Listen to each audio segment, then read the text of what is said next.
Sebelum kita mulai videonya, dimohon kesediaannya untuk memberikan dukungan dengan menekan tombol subscribe dan berikan like-nya ya. Dukungan Anda sangat berarti bagi kami agar channel ini bisa terus berkembang dan memberitakan firman kebenaran Tuhan, agar nama Tuhan Yesus dimuliakan hingga ke seluruh penjuru dunia.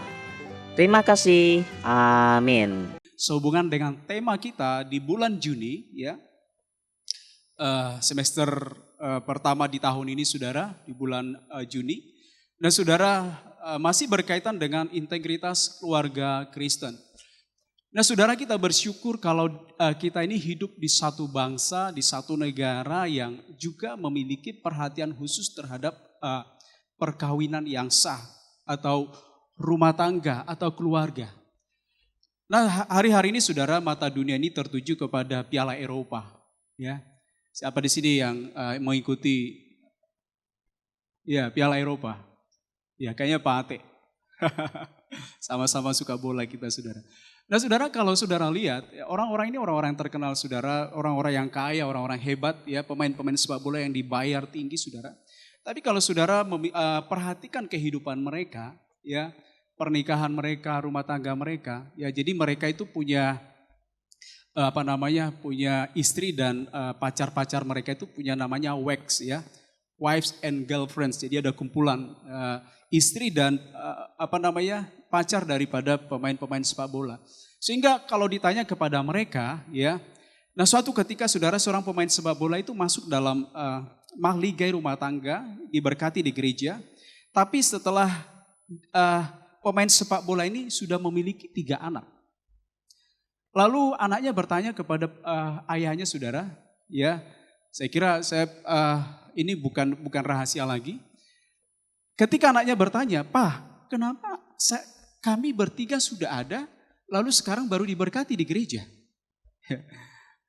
Lalu papanya bilang seperti ini, "Oh, itu enggak masalah, nak, sebab pernikahan bagi kita itu adalah bingkainya, frame-nya itu bukan masalah ikatan yang sah karena Tuhan, tapi karena cocok atau tidak cocok. Jadi kalau sudah cocok dengan mamamu, sekarang sudah cocok, maka kami sekarang diberkati."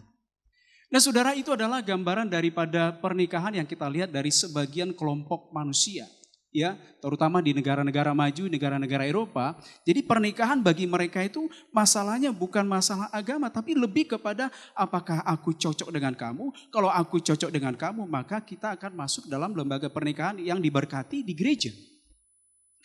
Nah, saudara, di Undang-Undang Dasar 1945, ya, pasal 28B, kita bersyukur, saudara, bahwa negara kita mengakomodir hak daripada setiap warga negara untuk masuk, ya, membentuk sebuah keluarga, ya, untuk melanjutkan keturunan melalui apa, saudara?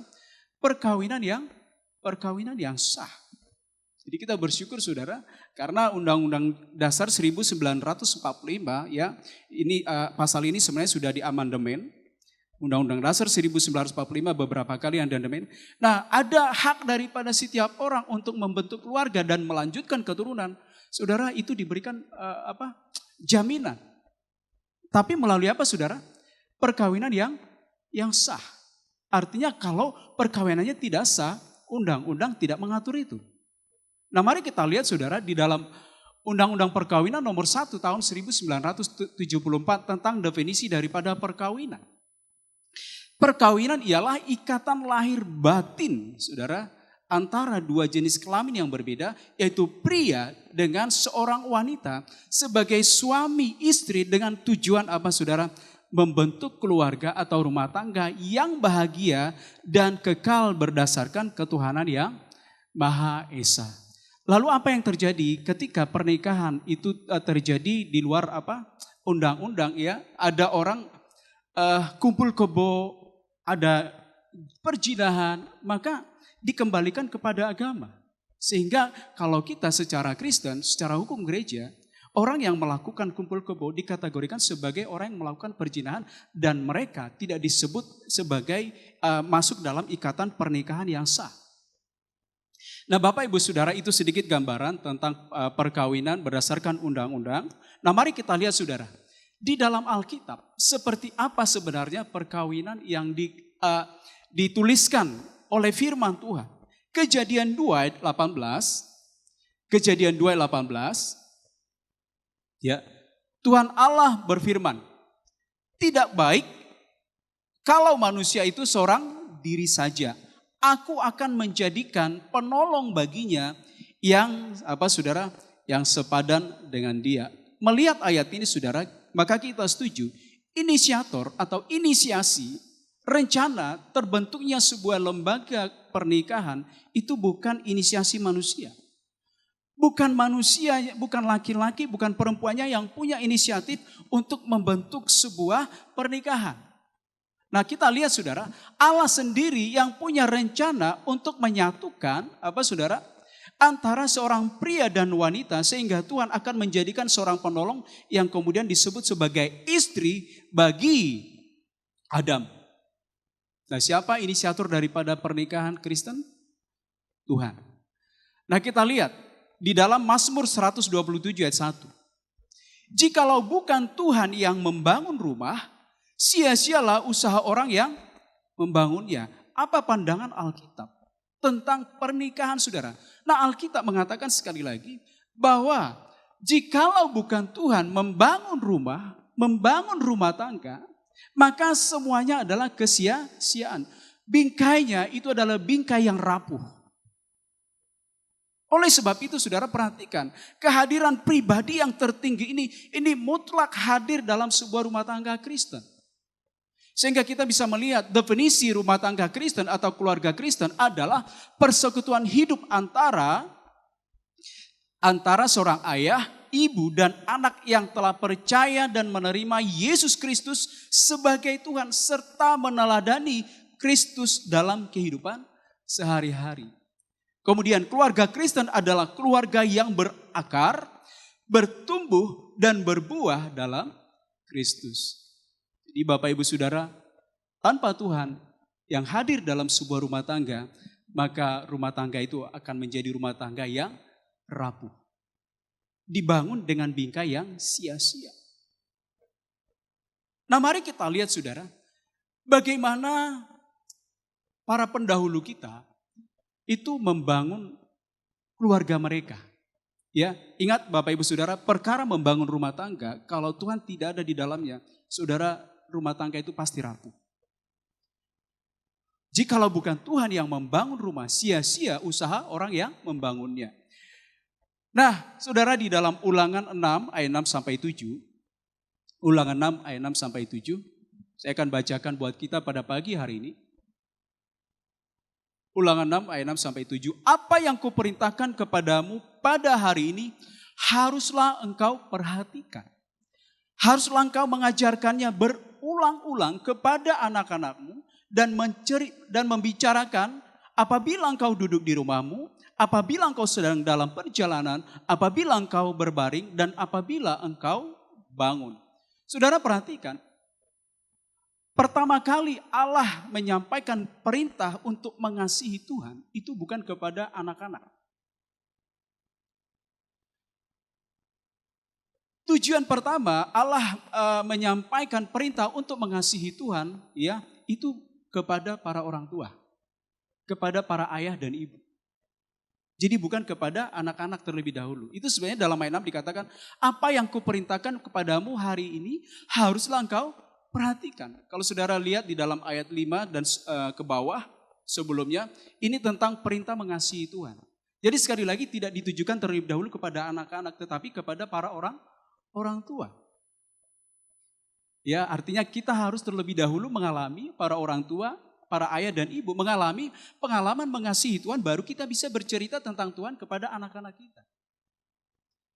Kenapa kita para orang tua kalau berbicara tentang firman Tuhan kepada anak-anak sama seperti kita melempar bola karet ke dinding lalu membal-balik saudara. Karena kita tidak mengalami terlebih dahulu. Itu sebabnya di dalam ayat 7 dikatakan haruslah engkau mengajarkannya berulang-ulang kepada anak-anakmu dan membicarakannya apabila engkau duduk di rumahmu, apabila engkau sedang dalam perjalanan, apabila engkau berbaring dan apabila engkau bangun. Nah, kata berulang-ulang di sana saudara, itu diambil dari bahasa Ibrani dari kata shanan. Ya. Syanan itu artinya sharpen, mempertajam. Saudara pernah lihat tukang besi untuk membuat sebuah alat jadi parang, pisau, apa yang dilakukan? Berulang-ulang saudara supaya tajam. Nah, artinya begini, Bapak Ibu, kita harus mengerti ya, prinsip Alkitab untuk mengajarkan firman Tuhan kepada anak-anak harus ya memiliki pengalaman yang panjang saudara. Butuh pengorbanan, butuh waktu, butuh kreativitas bagaimana untuk mendidik anak. Tidak seperti mendidik anak itu saudara seperti membalikan telapak tangan. Lalu anak kita jadi seseorang. Lalu memiliki masa depan yang baik. Ada kalanya kita ini saudara punya pengalaman jatuh bangun. Ya, untuk mendidik anak kita. Untuk membimbing anak-anak kita. Itu sebenarnya sekali lagi dikatakan berulang-ulang. Jangan bosan saudara menyampaikan kebenaran kepada keturunan kita. Kepada anak-anak kita. Di mana saja saudara. Sehingga prinsip pendidikan, pengajaran itu saudara, itu di semua tempat. Tapi jangan lupa, dimulai dari dalam rumah. Nah mari kita belajar saudara, dari bapak-bapak pendahulu, apa yang terjadi dengan mereka. Saudara, saya melihat bahwa ada sebuah pelajaran dari bapak-bapak pendahulu, dari orang-orang terdahulu yang tercatat di dalam Alkitab. Ada sekelompok orang tua yang berhasil mendidik anak. Ada juga yang gagal tapi mau belajar dan berhasil, tetapi ada yang sama sekali gagal. Nah, apa yang terjadi dengan mereka? Pribadi yang pertama yang ingin saya sampaikan adalah seorang yang bernama Imam Eli. Ya, Imam Eli di dalam 1 Samuel 2 ayat 29 dikatakan, "Mengapa engkau menghormati anak-anakmu lebih daripadaku?" Saudara, Imam Eli ini adalah gambaran daripada seorang yang rajin ke gereja atau seseorang yang melayani di gereja. Itu Imam Eli, ya, karena setiap hari dia di gereja, saudara, bahkan matinya pun di gereja. Ya, pada waktu dia dengar anak-anaknya mati, lalu patah, saudara, tempat duduknya, ya, itu yang terjadi pada dia pada waktu itu. Nah, apa yang terjadi? Bagaimana cara Imam Eli sehingga akhir hidupnya kita lihat kurang baik? 1 Samuel 2 ayat 29, ternyata Imam Eli lebih menghormati anak-anaknya daripada Tuhan. Anak-anaknya ya itu peringkat pertama, ranking 1, Tuhan itu ranking 2. Nah Tuhan itu tidak suka dijadikan ranking 2. Itu yang membuat Tuhan itu marah dengan Imam Eli, cara dia mendidik anak. Kemudian di dalam 1 Samuel 3 ayat 13, sebab telah kuberitahukan kepadanya bahwa aku akan menghukum keluarganya untuk selamanya karena dosa yang telah diketahuinya, yakni bahwa anak-anaknya telah menghujat Allah, tetapi apa saudara? Ia tidak memarahi mereka. Saudara lihat, Imam Eli ini apakah sebagai seorang bapak dia tidak sayang dengan anaknya? Dia sayang saudara. Dia sayang. Tapi kita melihat cara dia menempatkan kasih sayang kepada anaknya itu dengan cara yang tidak tepat. Dari mana kita tahu? Pada waktu Hofni dan Pinehas, dua anaknya saudara, ya, dua anaknya laki-laki, Hofni dan Pinehas ini melakukan kejahatan moral, kejahatan etika. Saudara, apa yang dilakukan oleh Imam Eli sebagai seorang papa? Saudara, dia tidak marah. Dia cuma negor, janganlah begitu, ya. Padahal seharusnya untuk dosa moral, dosa etika, apalagi dilakukan di dalam gereja, sebagai seorang imam, ya harusnya dia apa yang dilakukan? Dia melakukan satu teguran yang lebih ketimbang sebuah teguran yang datar. Saudara, di dalam 1 Samuel 2:12 kita masih melihat pribadi seorang Imam Eli. 1 Samuel 2:12, anak-anak tidak memiliki, adapun anak-anak lelaki Eli adalah orang-orang dursila. Dursila itu artinya jahat, ya. Mereka tidak mengindahkan Tuhan. Nah, dari ayat ini kita ketahui kenapa anak-anak Imam Eli itu berlaku kurang ajar. Ngelunjak, ya, bahkan di gereja pun ngelunjak, saudara. Karena ini saudara, adapun anak-anak lelaki Eli adalah orang-orang dursila, mereka tidak mengindahkan Tuhan. Kata mengindahkan itu dari kata yada, ya, ada beberapa hari ini yang saya kutip dari bahasa Ibrani. Dari kata yada yang artinya mengetahui atau mengerti. Jadi ternyata begini Bapak Ibu Saudara, Imam Eli ini mungkin sibuk di gereja, tapi tidak pernah memiliki waktu menceritakan firman Tuhan kepada anak-anaknya. Sehingga kesibukan Imam Eli ya membatasi dia atau tidak pernah ada ruang waktu buat anak-anak untuk mendengarkan pengajaran dari papanya. Sehingga apa yang terjadi? Anak-anaknya memiliki kelakuan yang buruk. Itulah Imam Eli. Ternyata anak-anaknya itu tidak mengetahui firman Tuhan. Kemudian pribadi yang kedua yaitu ya, coba slide selanjutnya. Pribadi yang kedua yaitu ini Ishak, Saudara. Kita setuju bersama-sama bahwa Ishak ini adalah pribadi yang sangat diberkati. Ya, dia menjadi seorang konglomerat pada zamannya pada saat itu. Dia makin kaya di tengah-tengah suasana yang kemarau pada saat itu. Tetapi ada juga sisi lemah daripada seorang ayah yang bernama Ishak pada saat itu. Dia punya dua anak, yang pertama namanya Esau, yang kedua namanya Yakub. Yakub ini kita tahu dia menjadi Israel. Tapi Esau, Saudara, Esau ini adalah seseorang yang melihat perkara-perkara rohani itu secara rendah.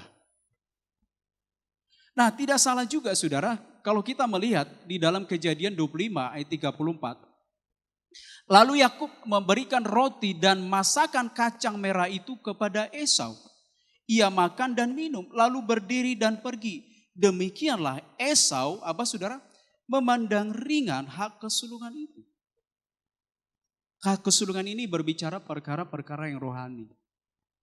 Bagaimana mungkin seorang Esau itu bisa menjadi seorang anak yang enteng melihat perkara yang rohani? Saudara harus ketahui, Saudara, yang rohani dulu baru hal yang jasmani. Tetapi Esau ini, Saudara, memandang enteng perkara-perkara yang rohani. Dia anggap hak kesulungan itu sebagai sudahlah nggak kumiliki, nggak apa-apa. Kira-kira seperti itu. Lalu kenapa ada sifat yang seperti itu yang memandang enteng perkara-perkara yang rohani dalam dirinya? Karena ternyata Saudara di dalam Kejadian 27 ayat 4. Olahlah bagiku makanan yang enak seperti yang kugemari, sesudah itu bawalah kepadaku supaya ku makan. Lihat ini Saudara, agar aku memberkati engkau sebelum aku mati.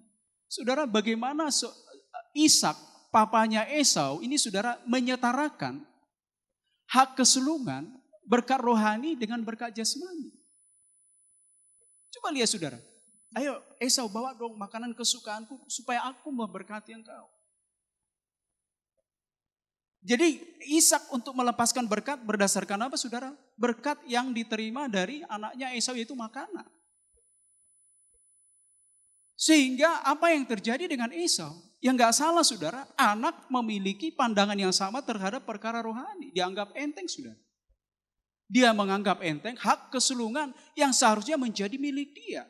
Lalu dia jual Saudara kepada Yakub. Pribadi yang ketiga Saudara, dengan cepat pribadi yang ketiga. Nah kita belajar dulu dari pribadi-pribadi yang berikut ini. Yang ketiga adalah Lot. Di dalam Kejadian 19 ayat 14. Nah kita tahu kisah daripada Lot, ya, Sodom dan Gomora. Kalau Saudara pergi ke tanah perjanjian, punya kesempatan pergi ke sana, Saudara akan lihat bagaimana tempat di mana Sodom dan Gomora itu dulu pernah Tuhan membinasakannya. Nah Lot ini adalah keponakannya Abraham.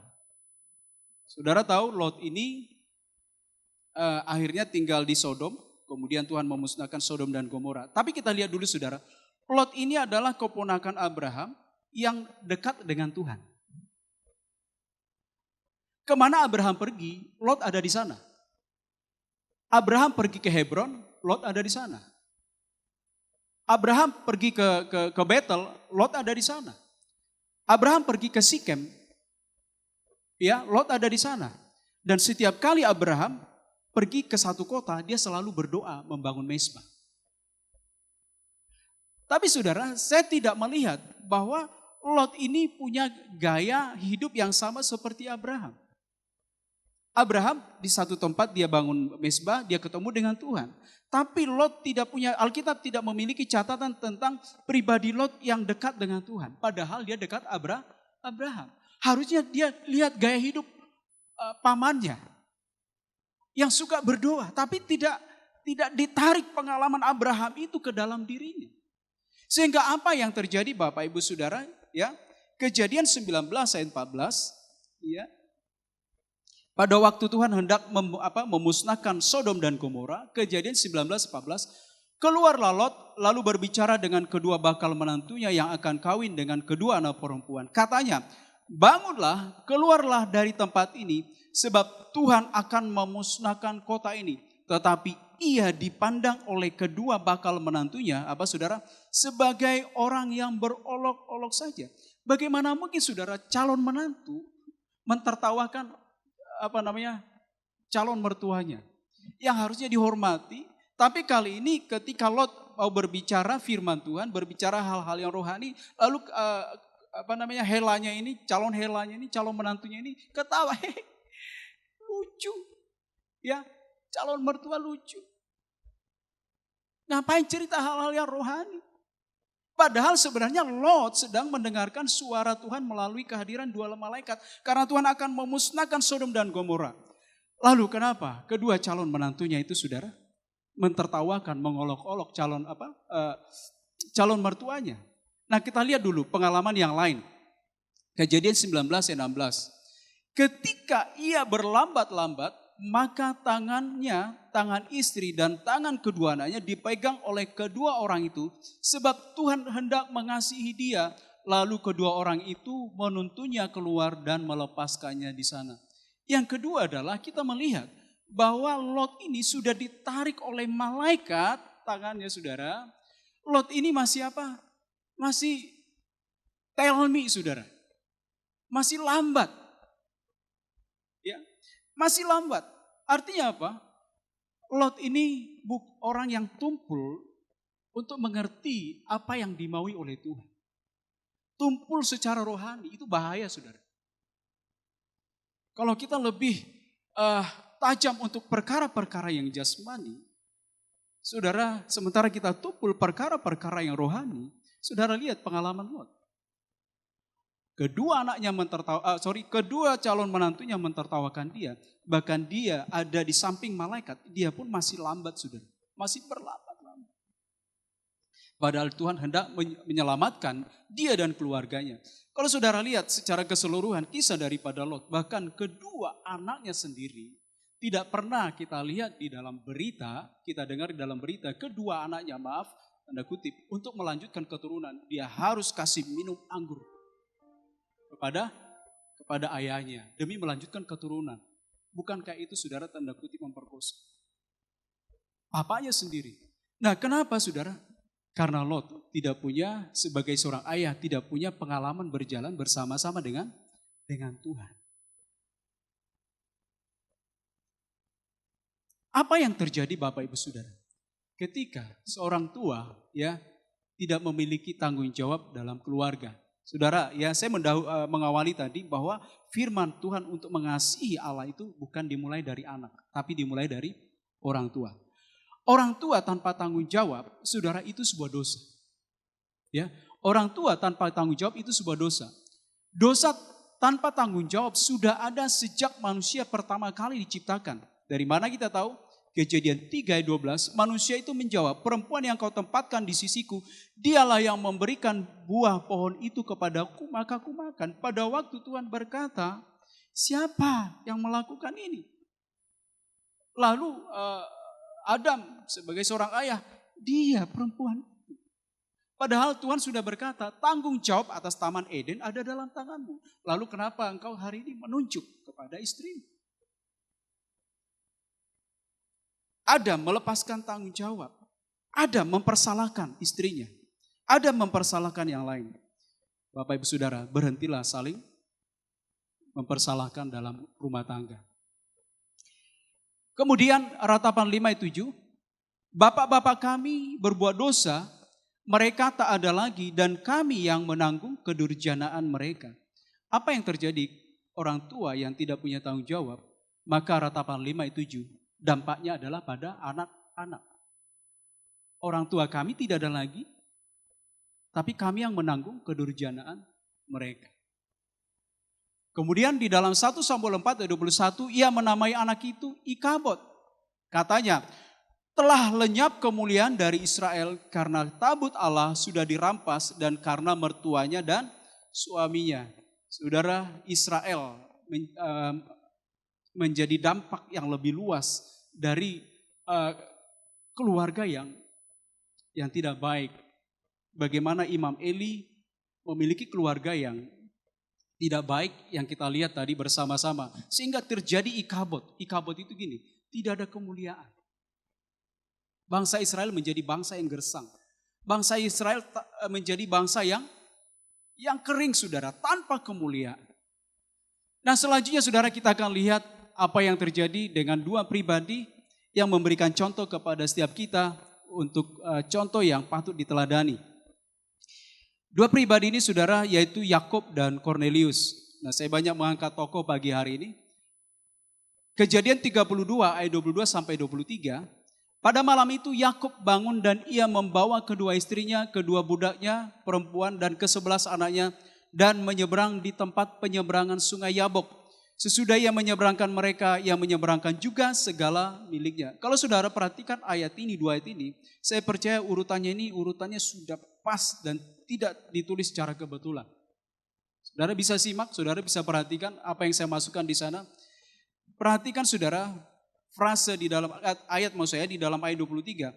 Sesudah ia menyeberangkan mereka, ia menyeberangkan juga segala miliknya.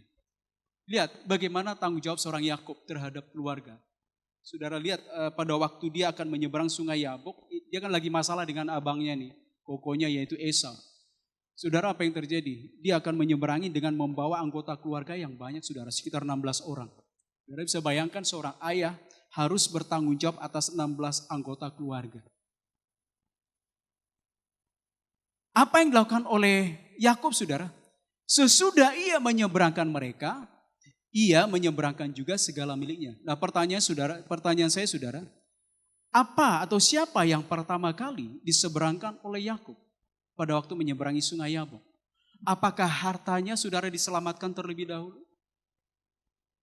Apakah harta bendanya diseberangkan melalui sungai Yabok itu terlebih dahulu? Saudara perhatikan bagaimana hati Yakub terhadap keluarganya. Yang pertama diseberangkan terlebih dahulu itu adalah anggota keluarganya. Ia menyeberangkan terlebih dahulu seluruh anggota keluarganya. Artinya begini, dia punya perhatian terhadap masa depan anak-anaknya, anggota keluarganya. Kan berarti tidak boleh memperhatikan hal-hal yang sifatnya lahiriah. Tetapi kita harus memiliki prioritas. Kita harus memiliki hati terhadap setiap anggota keluarga sama seperti Yakub. Lalu pribadi yang kedua, Kisah Para Rasul 10 ayat 2. Kisah 10 ayat 2.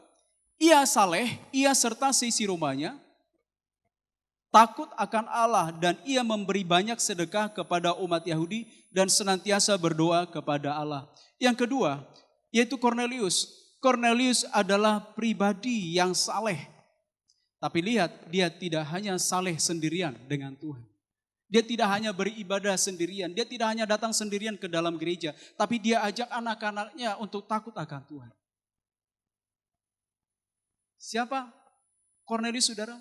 Dia bukan anggapan bagi orang Israel pada saat itu, sebagian dikategorikan sebagai orang kafir, tapi dia dan seisi keluarganya dibawa beribadah kepada Tuhan. Itulah tanggung jawab seorang orang tua, seorang ayah. Bahkan saudara, kalau saudara lihat di dalam ayat 7, bukan hanya anak-anaknya, istrinya yang dibawa beribadah kepada Tuhan. Saudara lihat di dalam ayat 7, hamba-hambanya, pembantu-pembantunya, termasuk serdadunya, saudara, itu dibawa beribadah kepada Tuhan. Luar biasa, saudara, ya, rumah tangga yang diberkati oleh Tuhan, yaitu rumah tangga daripada seorang Kornelius. Ya, lompat saja ke slide yang terakhir. Setelah ini kita akan berdoa. Slide terakhir. Nah, saudara, apa yang terjadi dengan rumah? Apa yang terjadi dengan keluarga? Saya percaya segala sesuatu, hal yang baik tidak hanya terjadi di dalam rumah Tuhan, tapi juga terjadi dalam keluarga. Mazmur 113 ayat 9 dikatakan seperti ini. Ia mendudukan perempuan yang mandul di rumah sebagai ibu anak-anak. Penuh sukacita, haleluya. Pada waktu kita saudara membaca ayat ini, ada hal yang agak ganjil enggak? Ayat ini. Ia mendudukan perempuan yang mandul di rumah sebagai ibu anak-anak. Mandul tapi punya anak. Kan begitu. Ya. Bagaimana mungkin seorang ibu yang mandul punya keturunan? Ini berkat di dalam keluarga. Berkat yang luar biasa. Bahkan kalau kita lihat beberapa tokoh wanita yang hebat di sana, mereka jadi hebat karena apa, saudara? Karena dari orang yang mandul, saudara sebut nama Sarah. Sarah ini orang yang mandul, saudara. Rahimnya sudah tertutup. Nah, Sarah ini saudara punya menantu namanya Ribka. Ya, Ribka ini juga mandul, saudara. Kemudian Ribka ada Rahel. Kemudian ada istri Manoah. Di Alkitab kurang tahu siapa istri Manoah. Kemudian ada Hana, ada Elisabeth. Saudara, tidakkah saudara perhatikan dari rahim yang mandul ini, saudara, itu lahir pencipta sejarah di dalam Alkitab. Dari orang yang tidak mungkin menjadi mungkin, saudara. Bahkan berkat yang besar itu bukan hanya turun atas Israel, tapi sampai kita mengalami berkat yang dimiliki oleh bangsa Israel. Karena apa, saudara? Karena ayat ini mengatakan, ia mendudukan perempuan yang mandul di rumah sebagai ibu anak-anak penuh sukacita. Saudara, saya percaya rumah adalah tempat di mana Tuhan hadir. Bisa katakan amin, saudara? Rumah adalah tempat di mana Tuhan berkenan melepaskan berkatnya sehingga ada sukacita di sana. Saudara, mandul ini mewakili sebuah kata, ketidakmungkinan. Apakah di dalam rumah tangga kita ada perkara-perkara yang mustahil yang sedang kita alami hari-hari ini? Apakah di dalam keluarga kita ada sesuatu yang begitu sulit untuk kita hadapi? Tapi percayalah, bagi Tuhan tidak ada yang mustahil. Saudara, kabar baik bukan hanya bagi Tuhan tidak ada yang mustahil. Bagi orang yang percaya kepada Tuhan, itu pun tidak ada yang mustahil. Bisa berikan tepuk tangan bagi Tuhan Allah kita.